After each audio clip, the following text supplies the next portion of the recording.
innocent shining eyes, naive and pure laughter, adorable cute faces. Behind so much loveliness, who would suspect that they lack parental care and love? These food stitches are taken upon these children's arrival here at the Orphan and Disabled Children Care Center of Bình Dương Province. Vulnerable, hungry, many of them hurt. The children at this care center come from different situations. They do share an unhappy childhood, either due to being orphaned or abandoned by the parents. Their lives today, however, have taken on a different direction thanks to the caring and love of these women who, out of compassion for the children, founded Quê Hương Children Charity Center. Her wish is to compensate for their sufferings with her own love and care.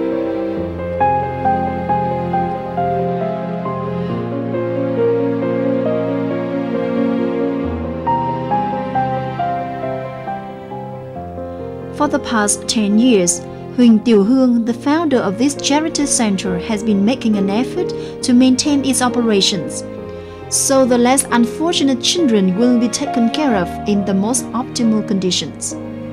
Hương spent her savings on upgrading her own house to receive 30 disadvantaged children.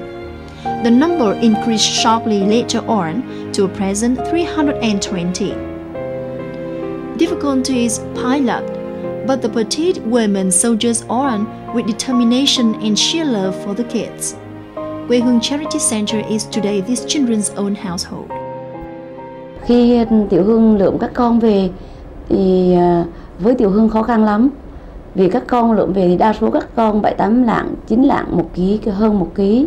Thì đa số các con lượm về thì chuột ăn, kiến ăn. Có em thì có con thì không còn thở được nữa. Có con thì trong thùng mì gói, có con thì gói trong tờ báo, có con thì trong đống rác.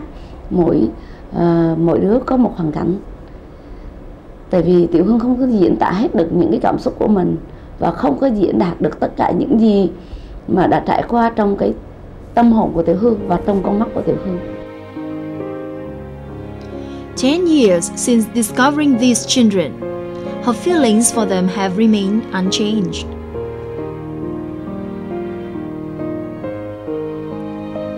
The majority of the 322 children currently residing at the center, 162 of them infants, are suffering from medical disorders, ranging from pneumonia to diarrhea.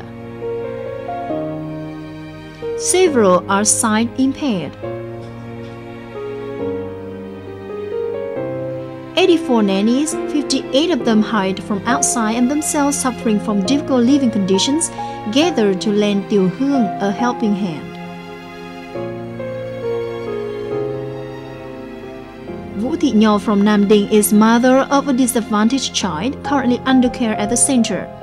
Witnessing the suffering of the other children, Tur has decided to stay at the center to take care of the kids. Đây là 5-6 năm rồi. Càng ngày tôi càng thương em bé nhiều. Thì mẹ Hương có tấm lòng rất là cao cả. Thì tất cả các con của mẹ là mấy trăm em rồi. Dr. Hoàng Quang Thuận has been attached to Quê Hương Charity Center for several years now. He learned about the center through no less than General Võ Nguyên Giáp and is today of the center's main benefactors, who devotes time, efforts, and material support for the center's children and nannies. Vơi đi nỗi vất vả của các mẹ ở đây. Tôi không hiểu nổi là coi như từ trước nay đã hàng nghìn trẻ em bất hạnh, những đứa trẻ bị chối bỏ trong cuộc đời đi về đâu. Và mai sau những cái đứa trẻ có những mảnh đời bất hạnh như vậy đã ra đời, đã có cái lợi ích cho đất nước, cho dân tộc, họ sẽ nhớ mãi cái nơi mảnh đất là có một người mẹ hiền, nơi đó có một cái tổ ấm mà đã xây dựng và đã giáo dục họ trở thành một con người hữu ích cho xã hội. thì đấy là cái điều rất đáng quý và rất đáng là tôn vinh. Tôi rất ngưỡng mộ một người phụ nữ như chị Hương, bởi vì thực sự trong xã hội không mấy người làm được điều đó, một điều thiêng liêng nhất. Thì từ khi có những người có những cái tấm lòng như chị Hương thì mới cưu mang và cứu vớt những cái mảnh đời bất hạnh của bé. This is a class for sight-impaired children here at Quê Hương Center. The class instructor Tạ Văn Trọng is himself an alumnus of the program, who stayed at the center a dozen years back. Today, Trọng passes on his knowledge and skills, as well as the love he once received to help his younger brothers and sisters.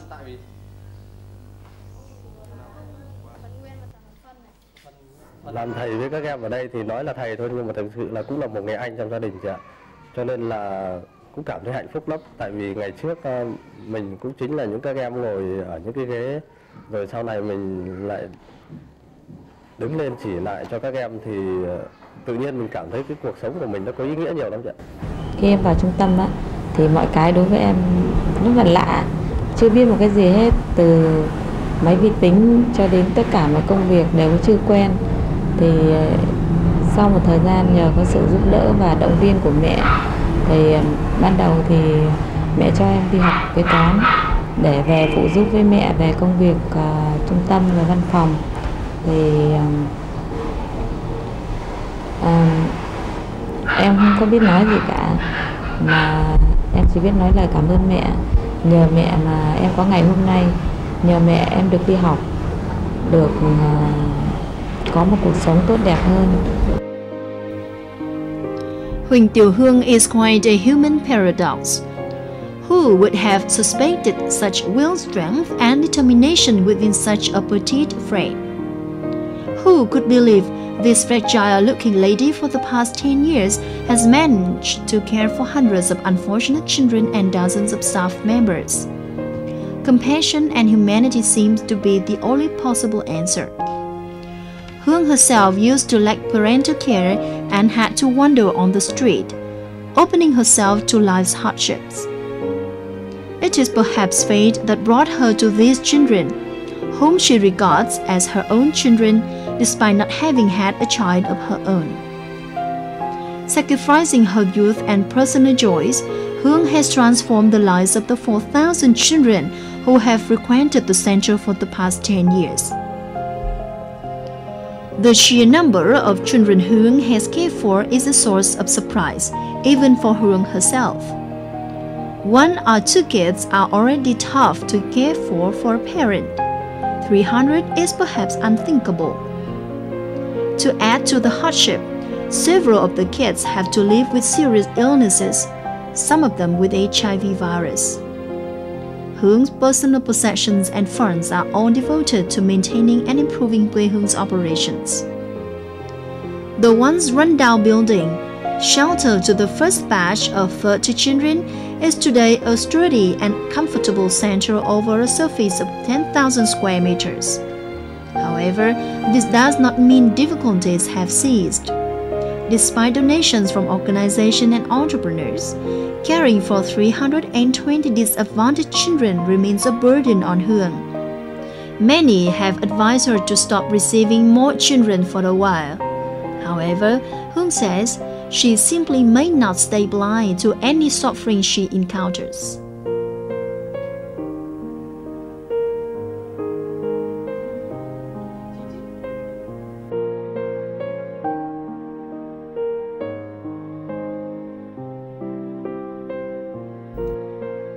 Bản thân của Tiểu Hương cũng chưa một ngày được giáo dục và đào tạo, nhưng Tiểu Hương nghĩ rằng trường đời đã cho Tiểu Hương được rất là nhiều cái kinh nghiệm trong cái đường đời, nhờ qua những cái đòn roi, cái cực khổ, những cái đau đớn và thất vọng. Cho nên Tiểu Hương cảm thấy rằng mình rất là tủi thân và thua thiệt bạn bè và xã hội. Cho nên Tiểu Hương không muốn những đứa con của Tiểu Hương, các cháu bị thua thiệt, không phải là thua thiệt về những cái mặt vấn đề như gọi là vật chất tiền bạc, nhưng mà về cái tinh thần. Để mà mình làm thế nào để giúp đỡ cho nhiều bạn hơn nữa thì mình phải có kiến thức. Cho nên Tiểu Hương cố gắng bằng mọi cách để cho các cháu tại đây được đến trường. Pursuing this vision with fervency, Hương Hương has set up a kindergarten where she wants her kids to receive the best education and learn to reintegrate into the community. She wishes to send all the children to school, but the combined fees are a burden on her tight budget.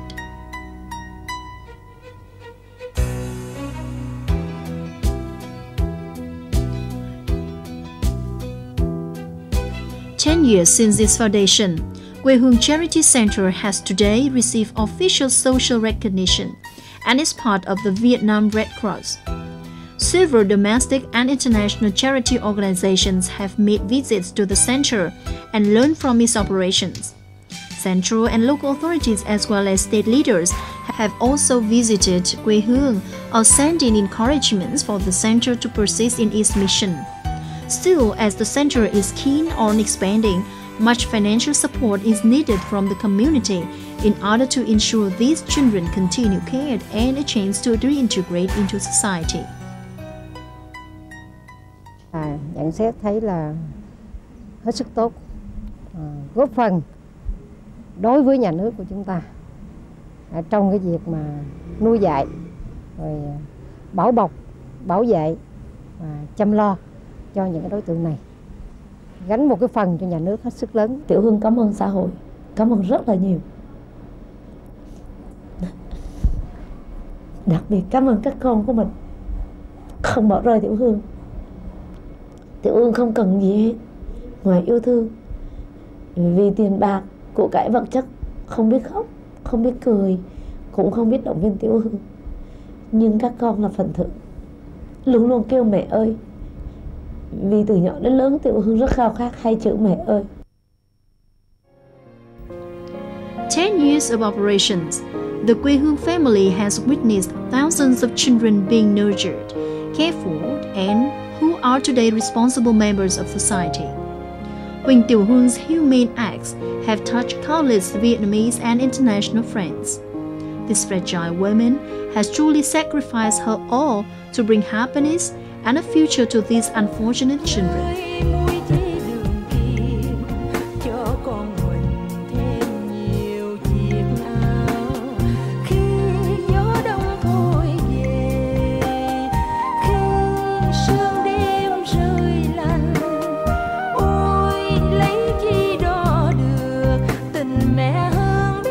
Rộng trời